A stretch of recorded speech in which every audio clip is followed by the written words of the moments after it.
I know that you are actually from Egypt, and we know that Egypt is one of the oldest civilization, humankind, right? There is Greece, there is Egypt, there is China. I don't know, I know, but there are five like the civilizations, right? Yeah. Which are the foundations of the world civilization, and Egypt is one of them. Yeah. And I remember when I was in secondary 1, 13 years old, I studied my history in Chinese because I came from a Chinese school. And they always talk about Aiji. Aiji means Egypt. And of course, we learn about the pyramids and all this. So, you chose to come to Malaysia. Was it a difficult decision? And I understand that you're the first person from your family to actually break through to this, I would call it like a groundbreaking, a trailblazer kind of thing, right? So am I right to say that? Actually, I faced some challenges when I decided to go to Malaysia. I mean, like, even my family was like against me somehow, because it's like, no one did that before. But basically, I chose Malaysia. It's so popular, and economically, it's not that expensive. For me, as someone who's like first person to go out from my family. So yeah, that was my decision why I chose Malaysia. Was it difficult when you landed there, when you didn't have any support? You didn't have like cousins? Well, I faced some difficulties at first because I couldn't even speak English at that time. I just learned English there, so yeah. At first, I faced some difficulties, but yeah, I went through that. What were in your memory? What were the first 3 most challenges that you find that it has an impression or impact in your life? Maybe the culture of the country is totally different, but because the country system is like, I can say that there is a system somehow more than my country. So Tell about the culture part. Don't give the country excuse. Just say that the culture was a clash. So what was that? Yeah. Okay, the people there are not like easygoing to talk with them in Malaysia, since I'm foreigner, so they don't like to talk to me at first. So I really need time to to let them get used to How me. did you feel the first phase of your life when you felt lonely, when you felt unsupported? You felt that, okay, did I make the right decision? Well, there's nothing to regret about because I already made the decision and it's already passed. Nothing gonna change. So How did you feel at that time? Were you strong or did you like crumple? I felt sad somehow, but I said like, there's no stop. We have to continue. We have to continue. And if we stop it, we are just destroying ourselves and we're destroying our hope. So yeah, I kept fighting. I kept like trying to learn their language, at least to understand them. But yeah, at least now currently I can understand somehow. So yeah, I'm easygoing now. I have some friends, Malaysian friends. I have Malaysian friends. Yeah. Wow. So that was breaking through into the country. Yeah. It's a real big challenge. Yeah, and also because that you did have family opposition, and you wanted to make sure that this was a good decision for you. So you had some kind of good records to show your family, right? Yeah, sure. Yeah. What about Alvin? Alvin, this is your first time in Singapore that you're working and you're studying here? Yeah. Yeah. Was it difficult for you also? Not really. Yeah. You want to tell us about it? Because somehow I just like to get out from Malaysia to start a new life and get away from my family. Yeah. But while you're here in Singapore, did you have any time in your life that you felt that, hey,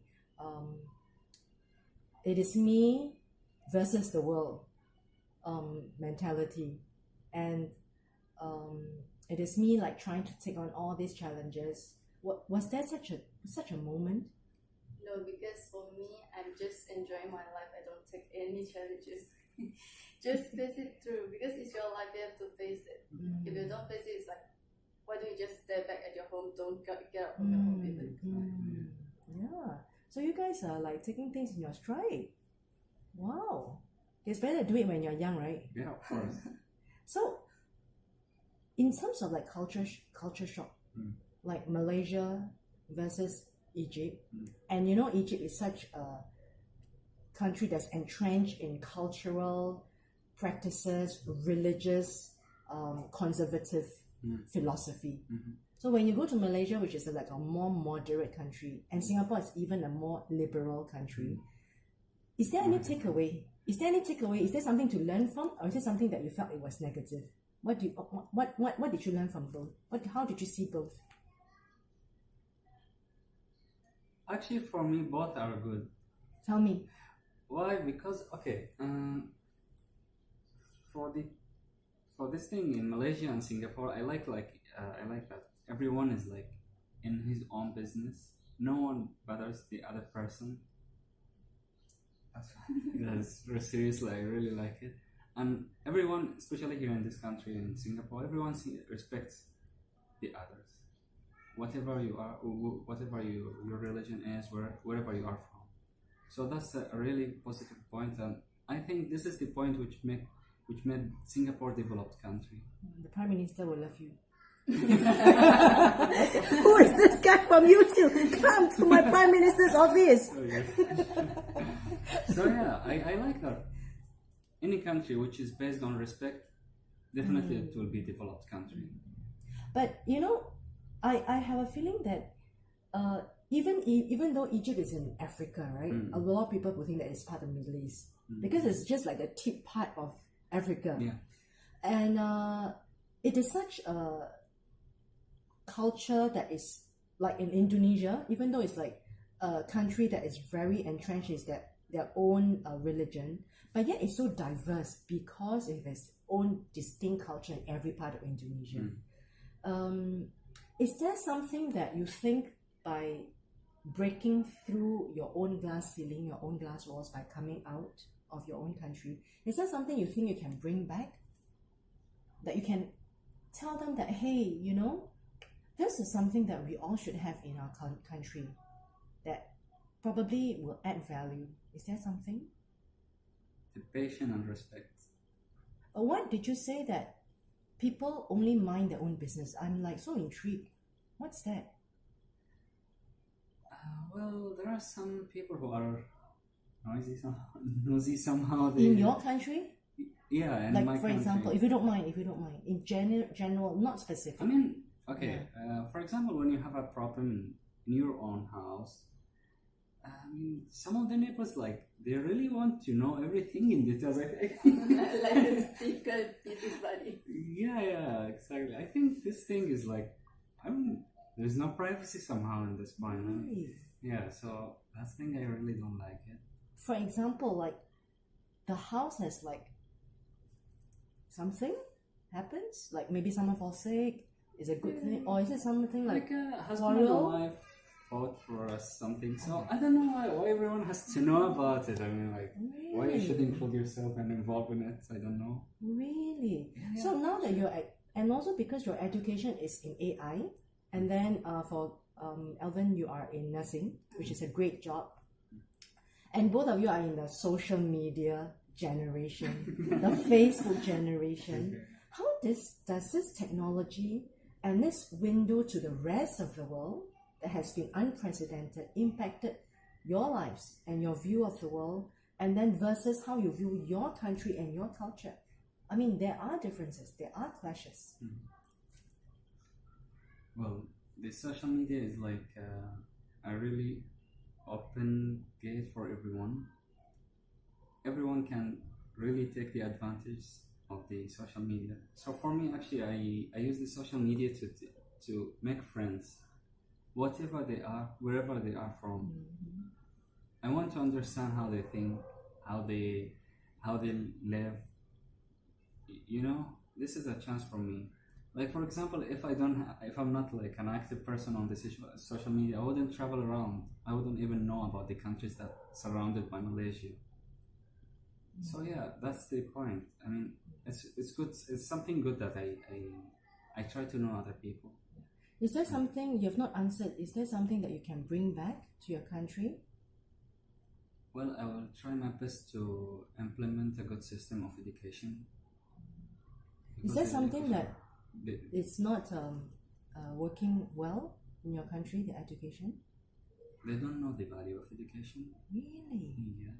I mean, my country was really developed country in terms of education, but nowadays I don't know what is the reason seriously, but I mean, I feel like the people, they don't know about anything, even the minor stuff they don't know about it, and if that's a sign of like deflection in the knowledge. No one is like everyone who's like having a knowledge is outside the country, Yeah, and definitely that will lead the country not to be developed country. I see. Yeah. Now that you've touched on a very, very important point, if you think that your country, the education is not respected, not valued by people, there will always be a tendency for this country, the generation that they are going to take on the world, who are the millennials of your country, that they will be feeling they're lagging behind. I mean, in reality, because the rest of the world or some parts of the world are progressing really, really fast. So, do you feel that in the foreseeable future, there's going to be like a problem for that generation? There will be, for sure. Yeah, like for example. Well, I believe that education makes the person understand the life and appreciate whatever is surrounded him. So he knows how to think, he knows how to react. I mean, for example, here in Singapore, for example, compare between now and 50 years back, there is a huge difference. I'm pretty sure that Singapore spends a lot of money for education. So do we foresee Khalid going back to be the education minister? No, but why not? Yeah, sure. You know why? Because you have this knowledge in AI. I would encourage you to pursue it. Something before you go back, because you only have like two more months here. Yeah. You know, 1 month is already gone. So you have about 2 more months, and go to the universities and see. You will be well in demand if you tell them that you want to do some research on AI for vehicles or anything. Or for the professors, I'm very sure you can get a research fellowship here. And for Alvin, what is your you told me that you wanted to be a doctor. That means you don't have a heart to like take care of people, because being in medicine, right, whatever it, nursing, medical, it is such a huge calling for your life. Yeah, and it has to be a calling. How did you make such a decision? Where does this calling come from? Because I was having an operation when I was 8, and then that was my first nightmare. Like how? Ooh, Because can you imagine that a little girl just heard that doctor is going to open a hole near your ear to take out something. like near to the brain, right? Yeah, and it's quite scary for a little girl. But then the doctor was quite nice, and then just because of him, I want to be a doctor. So both of you have very great calling, right? And I really enjoy talking to both of you. Is there any last final words? Because I really want to talk to you guys for episode 2 if you ever have a time, but you know, because I'm taking up a lot of your time, tell me your last final thing that you want to tell the world. Never give up on anything. Just keep going. Keep learning whenever there is a chance, because there are some people who cannot learn because of they don't have the chance. They don't have the money. They don't have whatever the reason that avoid them. So whenever you have the chance for something, don't lose it. Yeah. What about Alvin? Any final? Anything that you really want to share with the world? Just go for whatever you want. Don't hesitate. Even if you fail for so many times, just get up and keep trying. Don't give up. So you want to ask each other any question? So what do you foresee yourself in 10 years' time? Someone who can make a change. Where? Either on at least among my big circle of friends, or in a city, a country, whatever I can do, I will do for sure. Yeah, I think that you have to define, and because you guys are very well educated, you know, you in your own field, nursing and medical, and you in your own field, you have to define that very precisely. Even though later you change, it doesn't matter.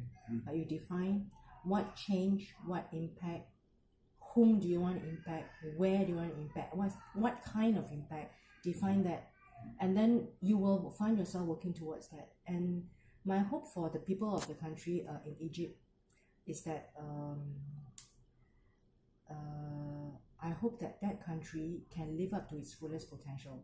Just like you guys, just like me, and just like a lot of us. Sometimes we don't live up to our fullest potential, right? We don't live up to the fullest expression of who we are. That we can get the kind of respect and the kind of effect, the kind of result that we think our lives can have. So I hope that my final words for you guys is that think about that every day. For a long, long time, for many, many years, I always sleep with the question, why am I here? What do I want to do? Where do I want to go? Okay? You must always do that, because that's the starting point of your life, of your real journey. Otherwise, you're just plodding around.